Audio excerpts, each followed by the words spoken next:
नमस्कार, हिमाचल बुलेटिन में आपका स्वागत है। कोरोना के खिलाफ जीतेंगे हम यह लड़ाई, टीका लगवाने में ही है सबकी भलाई। 18 वर्ष से अधिक आयु के व्यक्ति टीकाकरण के लिए पंजीकरण करवाएं। पंजीकरण के लिए www.cowin.gov.in अथवा selfregistration.cowin.gov.in पर लॉगिन कर अपना मोबाइल नंबर दर्ज करें। मोबाइल पर प्राप्त OTP नंबर दर्ज करें और सत्यापित करें। फॉर्म के अनुसार विवरण भरें और स्वयं को पंजीकृत करें। टीकाकरण के उपरांत भी 3 बहुमूल्य नियम अवश्य अपनाएं। हमेशा मास्क पहनें, अपने हाथ साबुन और पानी से नियमित तौर पर अच्छी तरह धोएं, दूसरों से उचित दूरी बनाकर रखें। अब पेश है आज के समाचार। मुख्यमंत्री श्री जयराम ठाकुर की अध्यक्षता में आज शिमला में राज्य मंत्रिमंडल की बैठक आयोजित की गई। मंत्रिमंडल ने प्रदेश में कोविड-19 की स्थिति की समीक्षा की और इस महामारी के मामलों में हो रही बढ़ोतरी पर चिंता व्यक्त की। इसके दृष्टिगत वायरस की चेन तोड़ने के लिए मंत्रिमंडल ने राज्य में 7 मई 2021 से 16 मई 2021 मध्य रात्रि तक कोरोना कर्फ्यू लगाने का निर्णय लिया। इस अवधि के दौरान सभी सरकारी और निजी कार्यालय एवं संस्थान बंद रहेंगे। यह भी निर्णय लिया गया कि स्वास्थ्य, बिजली, दूरसंचार, जलापूर्ति, स्वच्छता इत्यादि सभी आवश्यक सेवाएं जारी रहेंगी। मंत्रिमंडल ने निर्णय लिया कि नागरिक कार्यस्थलों, बागवानी एवं कृषि स्थलों और अन्य परियोजना स्थलों पर कार्य जारी रहेंगे। राज्य में शिक्षण संस्थान 31 मई 2021 तक बंद रहेंगे। सभी सरकारी और निजी परिवहन सेवाएं 50% क्षमता के साथ परिचालित होंगी और अंतर्राज्यीय परिवहन सेवा भी जारी रहेगी। वहीं औद्योगिक संस्थान राज्य सरकार द्वारा जारी दिशा निर्देशों के अनुसार कार्य करेंगे। मंत्रिमंडल ने राज्य में कोविड-19 मामलों में तेजी से हुई वृद्धि के दृष्टिगत हिमाचल प्रदेश स्कूल शिक्षा बोर्ड की 10वीं की परीक्षाएं रद्द करने का निर्णय लिया।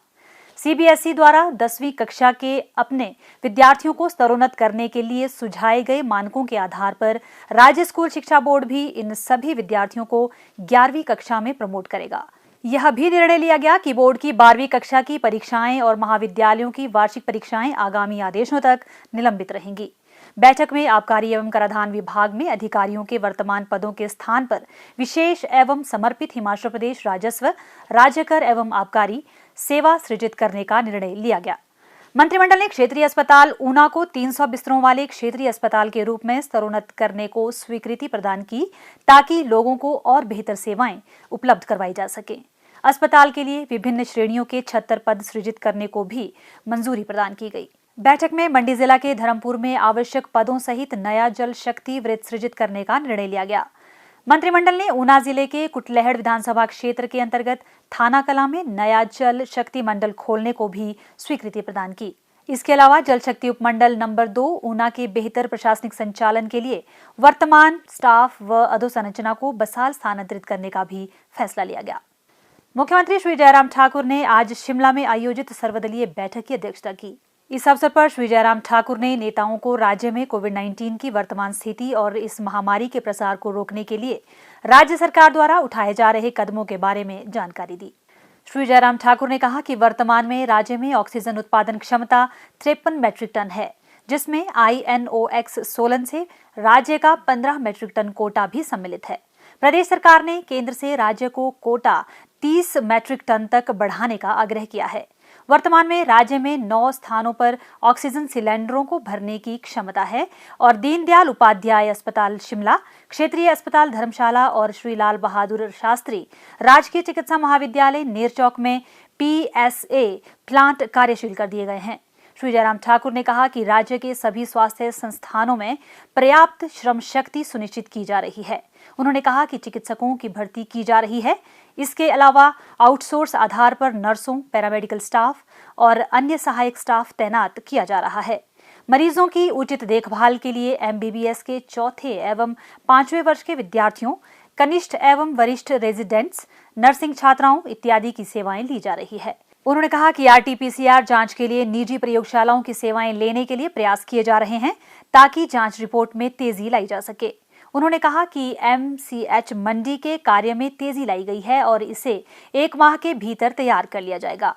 IGMC शिमला के नए OPD ब्लॉक का उपयोग कोविड मरीजों के लिए किया जाएगा, जहां 300 बिस्तरों की क्षमता है। शिमला में सेना अस्पताल का उपयोग भी कोविड मरीजों के उपचार के लिए किया जाएगा। कांगड़ा जिले के परौर स्थित राधास्वामी सत्संग परिसर में 1000 बिस्तरों और राधास्वामी सत्संग परिसर मंडी में 200 बिस्तरों की अतिरिक्त क्षमता सृजित की जाएगी। मुख्यमंत्री ने कहा कि राज्य में टीकाकरण अभियान सफलतापूर्वक चल रहा है और अभी तक पात्र व्यक्तियों को वैक्सीन की 18,80,000 खुराकें दी जा चुकी हैं। सर्वदलीय बैठक में सभी विधायकों का 1 माह का वेतन मुख्यमंत्री कोविड-19 राहत कोष में अंशदान करने का भी निर्णय लिया गया और नेताओं ने अपने सुझाव दिए। इसके उपरांत पत्रकारों से अनौपचारिक बातचीत करते हुए मुख्यमंत्री ने कहा, बहुत बड़े इस संकट के दौर में सबको मिलकर के चलना चाहिए।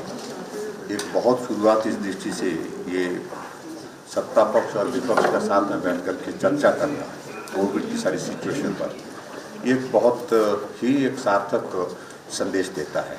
हमारी चर्चा बहुत विस्तार से हुई और मैं कह सकता हूँ कि सार्थक चर्चा हुई है। सबका मानना है कि इस संकट के क्षण में हम सब लोगों को इकट्ठा हो करके जो लोगों की जान बचाने के लिए जिस रूप में सरकार मदद कर सकती है उसमें मदद करे। जहाँ कुछ चीज़ों को लेकर के ऐसा भी लग रहा था कि इसमें जो है कुछ और बेहतर करने के लिए इस प्रकार की गुंजाइशें है, तो सुझाव की दृष्टि से वो बातें भी हमारे ध्यान में आई हैं। चर्चा विस्तार से होने के बाद हम सरकार की ओर से जो चीज़ें कर रहे हैं उन पर भी हमने जानकारियाँ दी हैं, लेकिन उसके साथ साथ में जो परिस्थितियाँ हमारे सामने हैं, जो कठिनाइयाँ हैं इस संकट के क्षण में, वो भी सारी बातें जो है हमने सबके सामने रखी हैं और उस दृष्टि से इस बात को लेकर के कि जहाँ कमियाँ हैं उनको और ज़्यादा सुधारने की दृष्टि से हम काम करें और उसके साथ साथ में लोगों के जीवन को बचाने के लिए संकट क्षण में हम सब मिल कर के काम करें।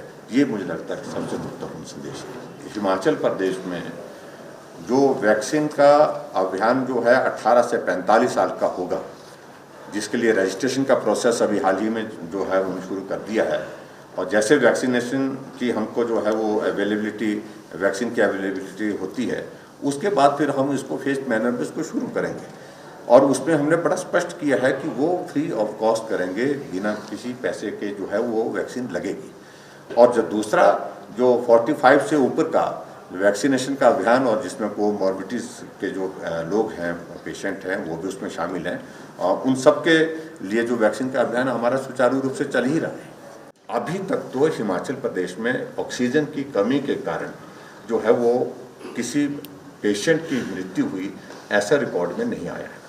दूसरी बात मैं ज़रूर कहना चाहता हूँ, हमारे पास खाली सिलेंडर ऑक्सीजन के उपलब्ध हो, उसके लिए हमने केंद्र सरकार के लिए भी कहा है, केंद्र सरकार के समक्ष रखा है कि 5000 डी टाइप सिलेंडर हमको उपलब्ध कराएं और उसके बाद दूसरे जो है बी टाइप जो है 3000 हमको सिलेंडर उपलब्ध कराएं। इसके लिए हमने लिखा है और उसके लिए अवेलेबिलिटी जब भी हो पाएगी उसको हमको मिलेगी तो उसमें निश्चित रूप से उससे हमको बहुत बड़ी राहत होगी।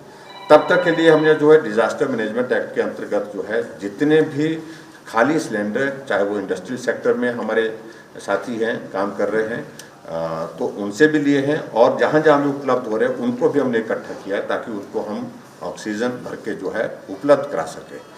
दूसरा, मैं विशेष तौर से धन्यवाद करना चाहूँगा केंद्र सरकार का कि पिछले कल ही हमको 6 PSA प्लांट जो है ऑक्सीजन के हिमाचल के लिए उसमें स्वीकृत हुए हैं। उससे एक बहुत बड़ी राहत आने वाले समय में होगी। अब लेते हैं एक ब्रेक और सुनते हैं ये संदेश। अरे भाई साहब, बिना मास्क लगाए कहाँ जा रहे हो? बाजार जा रहा हूँ सामान लेने। उसके लिए मास्क की क्या जरूरत है? अरे भाई, आपको मालूम नहीं है कोरोना कितना फैला हुआ है? अपना नहीं तो कम से कम अपने परिवार का तो ख्याल रखिए। ये लो, लगा लिया मास्क। ऐसे नहीं, ऐसे मास्क लगाने का कोई फायदा नहीं है। अपने नाक और मुंह को अच्छी तरह से ढको। हाँ, बिल्कुल ऐसे। आप जानते हैं ना कि कोरोना की दूसरी लहर कितनी खतरनाक है, तो ऐसे में आपका मास्क और भी सुरक्षित होना चाहिए। हाँ। सही मास्क पहने और घर पर भी मास्क का इस्तेमाल करें।